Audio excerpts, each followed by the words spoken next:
Hey everyone, welcome back to the channel. If you're new here, my name is Federica, and in this space we discuss faith, healing, and self-discovery. Had to take some time to myself and refocus, cause I'm like a lotus and I'm about to bloom. First things first, today I had the honor of attending and assist in prepping for an event that my Bible study group hosted, and it was awesome. First and foremost, it was a prayer breakfast.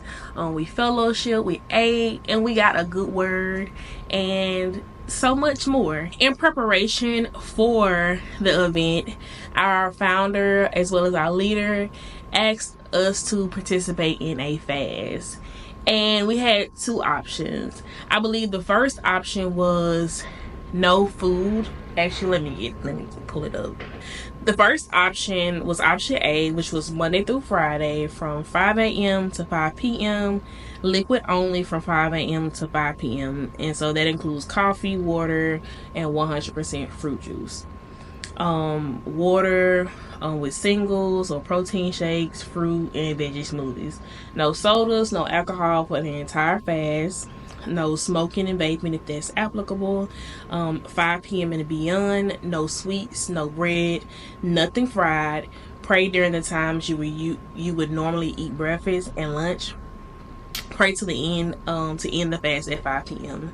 and read and meditate on scriptures daily. James chapter 5:13 through verse 20. And James 5:16 reads, and which is also a theme for the prayer breakfast: the prayers of a righteous person are powerful and effective. And so on to fasting option B, which is the option that I did, and that's Monday through Friday. You can eat all day and night, but eat no meat, sweets, bread, or pasta. Primarily eat fruits and vegetables. No alcohol all week. No smoking or vaping all week if it applies. No sodas. Praying during the times you would normally eat breakfast and lunch, and pray to end the fast at 5 p.m. Read and meditate on the scriptures daily. Again, James chapter 5 verse 13 through 20. And again, that prayer, that primary scripture, that's our theme for the prayer breakfast. So primarily I chose option B because I feel like that went more with my lifestyle as of now, since I am in the gym every day during the week. I wanted to make sure I had enough protein and just nutrients in my body when I'm going to the gym as well as leaving the gym. So I feel like that better fit with what I had going on. I think my initial concerns or thoughts before fasting was the gym. I was just like, I just want to make sure that I'm not trying to fall out the gym. But luckily I have been doing more so of like a less intense workout. Ways I prepare for the fast: first of all, ChatGPT gonna do it every time. ChatGPT gonna do it every time, because when I realized, working out and fasting was a concern of mine, I instantly went to ChatGPT and said, what would be an ideal meal plan for me while during my fast, while I maintain my workout routine. And it gave me a list of things, like key things to make sure I include in my day-to-day, and chef's kiss, it carried me wonderfully. It wasn't anything drastic. It was like key things to include in my diet, which were like beans, or I didn't cut out dairy, so Greek yogurt, like things that were filled with protein. And I also had to change my mindset. I had to prepare my mind that, okay, we getting ready to fast. Okay, we getting ready to fast, girl. Okay, we need to take things slowly, tame our flesh and the things that we would normally eat. And luckily I haven't already been eating crazy, so it was kind of a smoother transition. But definitely had to prepare my mindset, definitely, because I feel like it's better, from past experiences, it's better to prepare for your fast days before. So I even think I went grocery shopping and I got key things. I think my grocery list consisted of, I believe I grabbed apples, some tangerines, and some mangoes, strawberries, blueberries, bananas, black beans. What else did I have? I already had some peanuts here, like just for like a snack. I had already had water, or did I know I had to grab some water? Make sure I had enough water.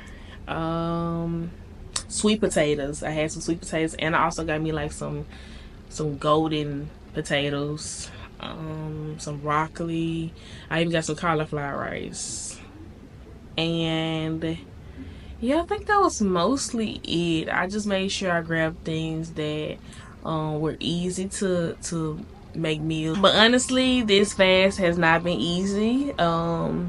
I know every time I think like, okay, I got this, and I have fasted longer. I fasted for those 5 days, but I have fasted longer. So in my mind, I'm like, oh, at least it's not the 21-day fast, but it still was a lot. And usually the first week is usually the hardest week, because if you're not familiar with fasting, sometimes you can have like aches. And so in addition to me going to the gym, I was already aching from that.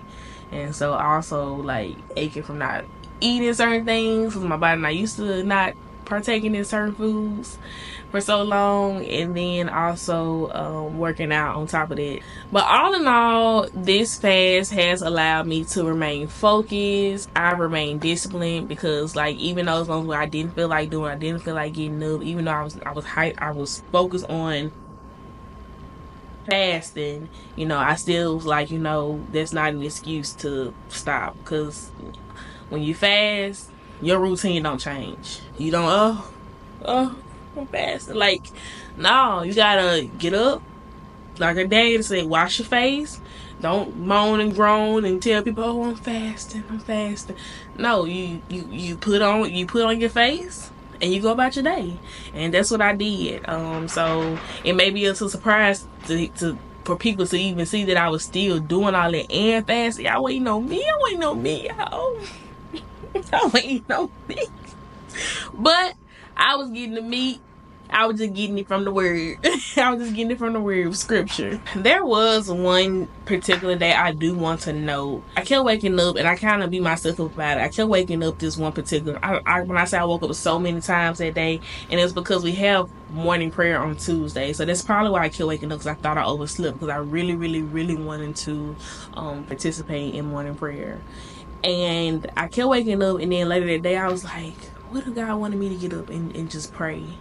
And just pray and until I, so the fact that I kept waking up, I was like, dang, I feel like I missed the opportunity to get up and pray before we actually had prayer. And so that's something, a key takeaway that I had, and just remembering that, listen, when you waking up in those moments, just waking up like you missed something or you overslept, like that may be God telling you to pray. Those moments have planted lessons in me and teaching me how important prayer is, to God, and how detrimental it is to my life, in order to make it through, in order to understand, what God has for me, in order for me to understand who God is, that I have to come to him in prayer. And my sister always say, Jazz, our leader and founder, that when you go to prayer, you're not telling God about the situation. God already knows about the situation. You're just coming to him, being persistent, and coming to him for instruction, for direction, and just to let him know, hey, I have this going on, and even though it's a lot, I'm letting you know that I'm putting it on you. I'm not holding on to it. I'm not trying to figure everything out on my own. This is my way of showing you that I know I'm not in this alone. I know where my help comes from, who my help comes from. After this fast, I do feel like James 5:16 will be a key scripture for me, because the prayers of a righteous person is powerful and effective. Like, when I say that, it's like a wave of realization just fall over me, because sometimes we feel like when we're praying, God don't hear us, but that's not true. God hears you. Your prayers are more powerful than you think. The things that you speak, the things that you ask God for, the things that you inquire about, the things you profess, the things you confess, like, God hears you. He hears you. And walking with him, striving to be more like him, like, those are some powerful prayers. And I'm understanding that, hey, when I speak, God hears me. He hears everything. He hears, and he knows the things I say, and he knows the things that I don't say. Because a lot of times in prayer, there are things we don't tell God, but He knows us. He knows the things that we're needing in that moment, even if we don't ask Him. But we should ask Him because we have a direct line to Him.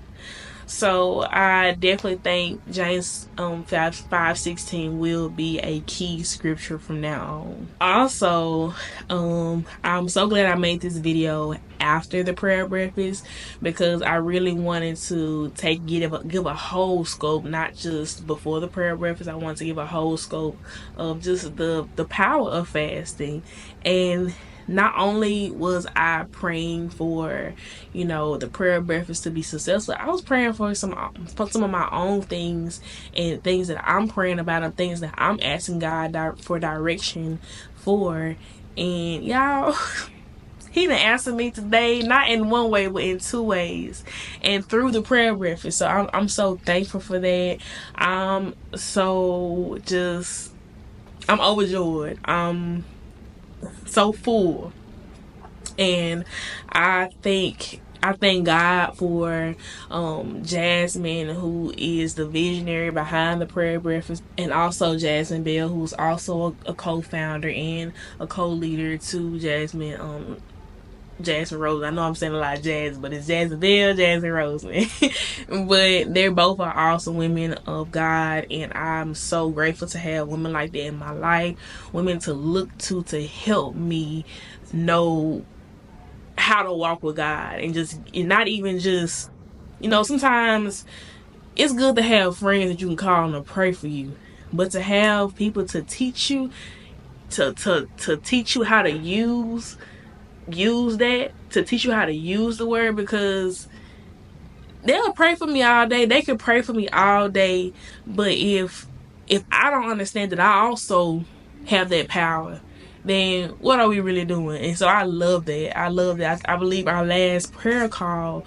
Jasmine Bell actually went on a spew, y'all. She said it all, because she spoke to us and she said, today, we usually wake up and you listen to me pray, but today we all gonna pray. And she had us praying, and we recited a scripture, and she had us to replace certain words and put our name in that scripture. She said, put you in this scripture, make it personal. And I just thank God for that. I thank God for community, and God is so good. I'm so excited to see what God is about to do. And I'm so glad I was obedient and I did fast, and I'm just so excited to see what He has for all of us in this year, my viewers, my supporters, as well as those I call friends and family. God is moving. He is moving. And if you are interested, like I said, we're a Bible study group. If you are interested in joining our morning prayer calls, I'll put the QR code in, so you could, I think it's a QR code or Zoom. You know what? Message me if you're interested. If you're interested in joining our prayer calls as well as our Bible study group, we will be starting fresh in April. We'll be studying the book of Galatians. I'm so excited about that. I don't think I've read the book of Galatians yet, so I'm really excited about that. And there's actually a key scripture in that book that I have put on my wall, so I'm excited to just get deeper and to go deeper with God in that book. So yeah, I'm so excited. I'm so blessed that you all are here, and I hope you continue to tune in and to be a part of this journey. Like I said, we're learning together. Again, I just want to thank you all for being here. Thank you for being a part of this community, and I'm so excited to see what God is going to do in our lives. See y'all next time. Time to me, to fix me, respect my healing, respect my process. I'm a goddess and I'm